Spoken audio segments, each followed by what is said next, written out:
round number 3. It was insanity at the close of round 2. Expecting no different here for round 3, Monster. Yeah, that was a really good game, too. But jumping into game 3, let's talk about this bus split right here. Completely 50-50ing the map, northeast to southwest here. Everyone's going to get a piece of the pie here.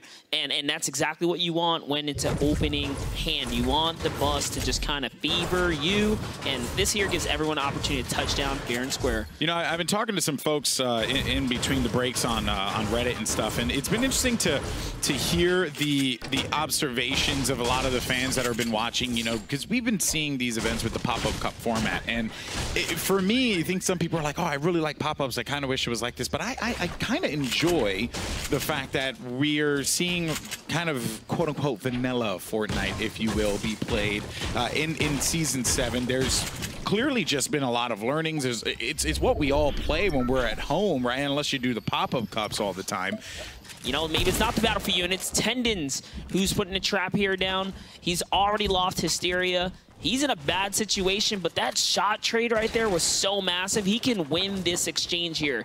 Even though it's a 2v1, they have no shield, and Tendons is in the advantage here. If Crispy just gets blown on, he is out of here. Yeah, this is not going to look good. Wish and Crispy have a lot of control, at the very least, in that high ground. Wish needs to make a play, but let's see what Tendons is going to do. Creeps around the corner. He's going to play this one slowly. And actually, he's going to get called out in the middle of the street now. The battle's going to ensue, and the CLG guys don't have a lot of help now. As Tendons is going to jump up into the fight, get right into his face, and that's going to be a down onto Wish. Another player, though, and I think I just saw the TSM guys get elims in the feed, but that will be Tendons. With the aggressive, he knows he has a grappler, he knows he has shield. He didn't hear any heals go off, which sound cues are important in this game. Yes. So he knew for a fact, oh, Crispy, you're on whites. Wish is on whites. I'm going for it. He makes a play with a tactical shotgun. Because they are so good, and for this to be the case, it's just really unfortunate for them. But Aiden's actually going to be in a world of hurt here. He only has 7 HP and a dream. He needs to pop that mini as soon as he possibly can. I think Harmful is going to go down. Tricky Swords, though, is going to be in the action. Aiden will have 2 splodes. And he knows that there's going to be a player lingering about. He just has to be very careful about how he does this. He's going to knock Triggy down there with that explode. Is his teammate there for the follow-up? I wonder what Kayun's going to be doing in this situation. And Aiden, he has control. He's just playing this one out slowly. Yeah, Aiden needs Kayun to back him up here. Aiden actually just popped off an RPG shot there that backed off his opponents, and I think got the knock initially. Kayun's turtled up below him. He's got to make a counter rotation and get under this build here, because it's baseline and replays that are looking to also clean this up.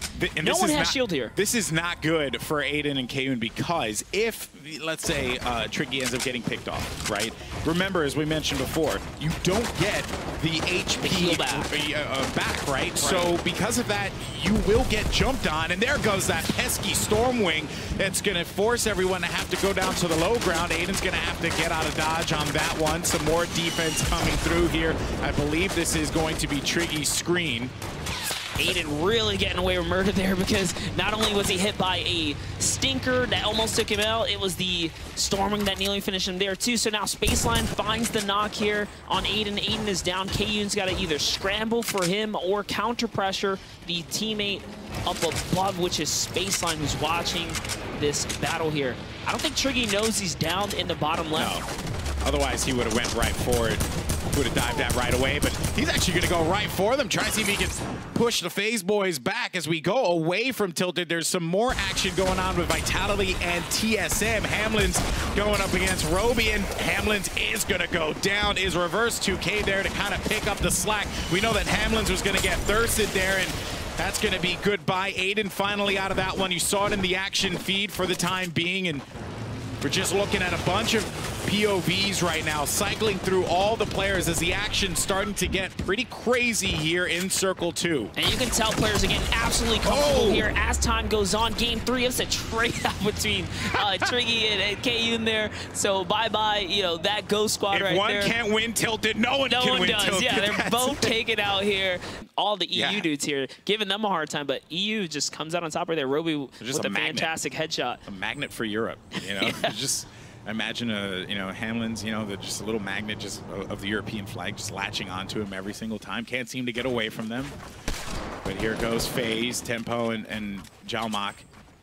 And I think, okay, so this is Badger and Boo. And Badger and Boo, man, these are the guys that got picked off by Myth and K-Sid earlier in round 2. These guys, they will push you.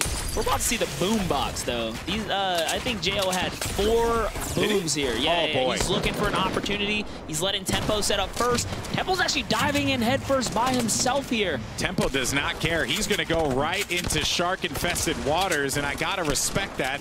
Jo not using the boombox quite yet, but come on, drop the beat, man. The boombox is not a toy.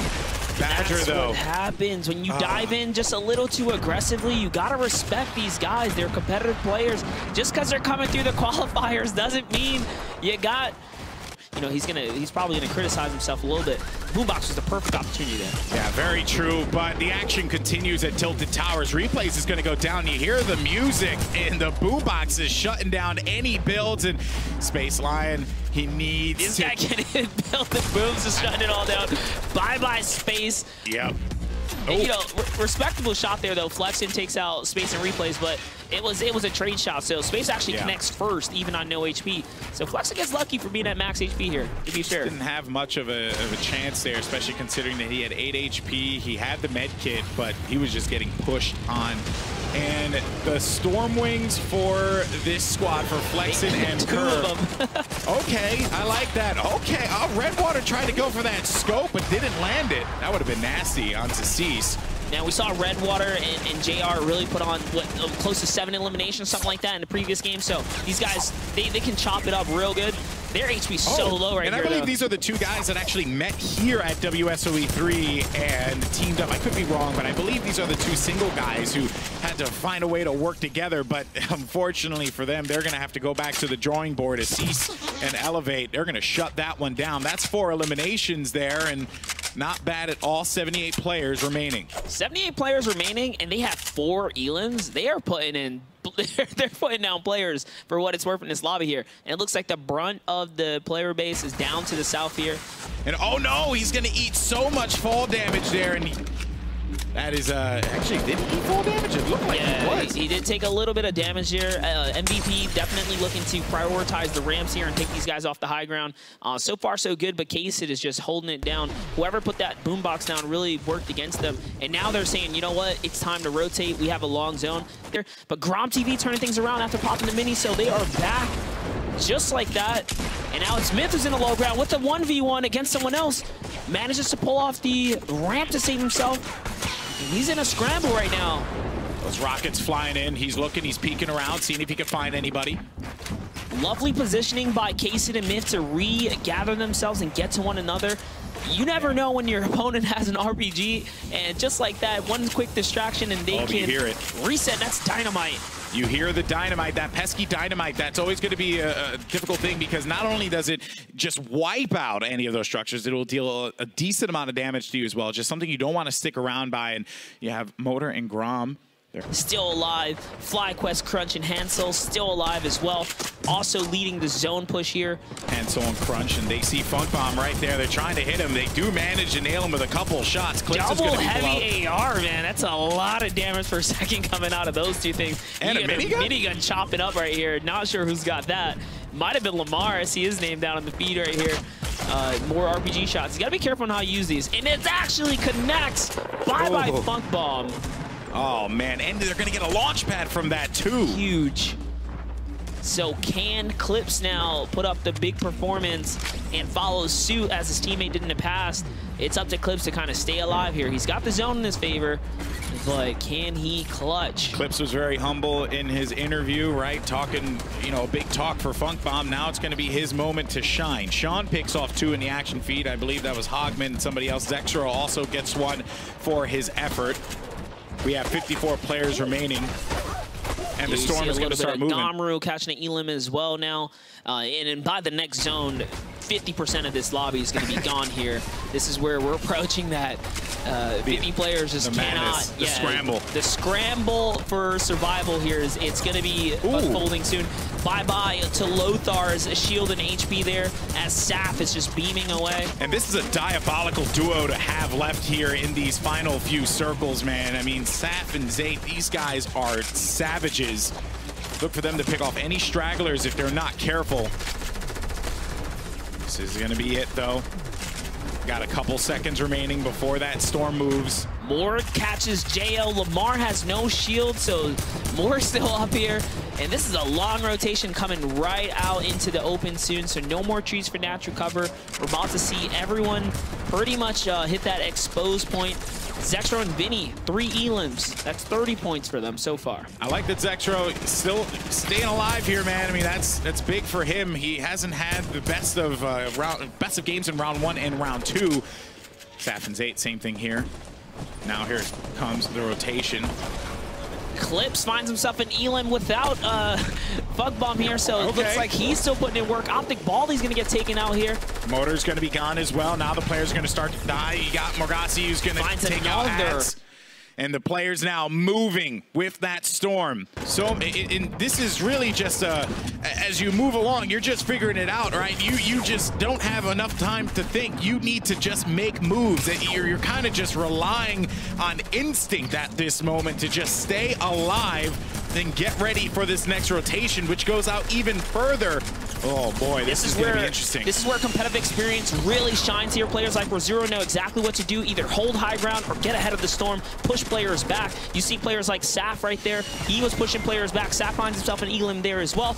Moore finds Sean. So Morg, another player that knows what to do here, catches Aspect, catches Caros. Morg is lighting up the feed here. Saf catches another. This is what you want to do. Stay ahead of the zone and beat players while they rotate. Players that are inexperienced don't know what to do. Exactly. This is where you get the elims. Finally, he gets picked off by Zexro. Joystick's going to go down there, courtesy of Saf. You're going to have 4 players, 4 eliminations for Saf and Zate. That's going to be another one. Zate's going to go down, though, and you kind of just got to leave your teammate to the storm. There's not much you could do here. 18 players left in this lobby. Right in his face. That was perfectly anticipated. Saf knew he was going to turn that corner. He had a pressure down. Saf is killing it right now in the mid grounds. Now for the high ground take. Hello. He's up here.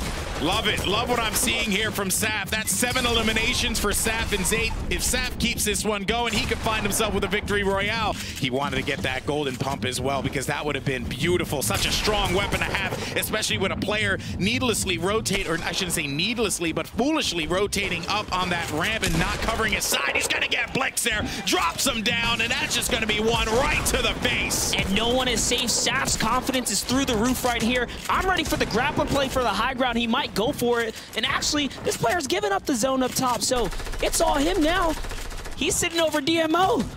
Oh, there's multiples up there. Oh, yeah, gosh, Ghost is all up in this zone right now. They got a lot of people around. Savage is playing for that control. He's see if he can hold this one down now. Rockets, oh no, Rockets, and he's gonna get hit by Demo. Demo's gonna shut him down, but Demo gets dropped by Harrians now, and we got Elevate down low because he just really has a prayer here. That's gonna be an elim onto Animal, and that will do it. The victory royale goes to Cowboy and Harrians. Man, TSM. As we give our players a little bit of a break, let's check in on the standings as we take a look at our WSOE3 leaderboard. Down in 50, we got Cal and Nermercy. Hysteria and Tendance, an old guy I used to cast back in the Halo days, sitting at 35. And you see Hamlins from TSM has dropped 12 spots down to 30. As you take a look, though, we are going to keep rolling through a lot of FaZe players. There are some ghost names, including Aiden, but look at that player number 14. It's Animal and Rio jumping up the leaderboard. And then, of course, we got our top 5. It's Solomon Rux who won that first match. Monty has been so consistent there with Quizo. And we got Saf and Zate, perfect performance at the end of their game. Clips and Funk Bomb, though, that 10-kill game gives them a 10-point bonus over everyone else in the competition as we close out the first half.